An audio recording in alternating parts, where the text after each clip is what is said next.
जब बाबा साहब अम्बेडकर संविधान बनाए और उन्होंने अपना रिलीजन चेंज किया, आप कौन होते उसके खिलाफ रूल्स बनाने, कानून बनाने वाले? आपने कानून बना दिया।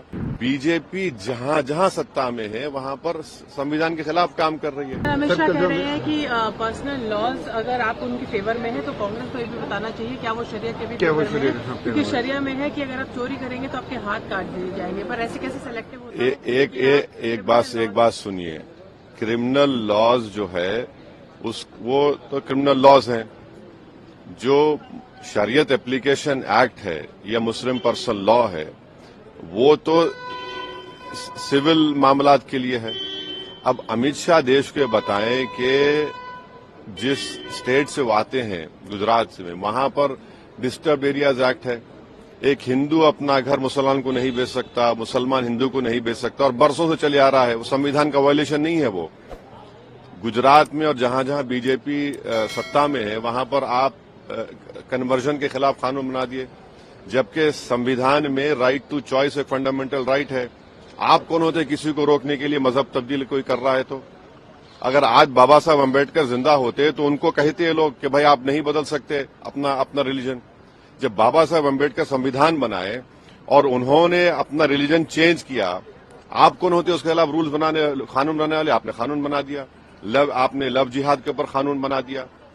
बीजेपी जहां जहां सत्ता में है वहां पर संविधान के खिलाफ काम कर रही है।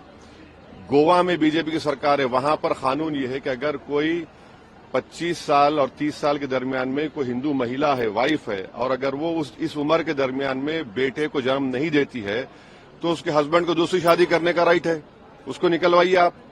आप कानून बना रहे हैं कि कौन क्या खा सकता है, क्या नहीं खा सकता। आप हरियाणा में गौरक्षक को पुलिस पावर्स दे रहे हैं, वो पकड़े और मारे लोगों को। ये संविधान में है क्या? ये तो ये साफ जाहिर होता है कि अमित शाह और बीजेपी में एक डिस्क्रिमिनेटरी, उनके पास एक पॉलिसी है मुसलमानों के खिलाफ। और भारत के संविधान में फ्रीडम ऑफ रिलीजन एक फंडामेंटल राइट है। आर्टिकल 26 में रिलीजियस डिनोमिनेशन को इख्तियार है कि अपने मजहबी इदारों कायम करे। तो ये दोनों फंडामेंटल राइट्स का वायलेशन कर रहे हैं।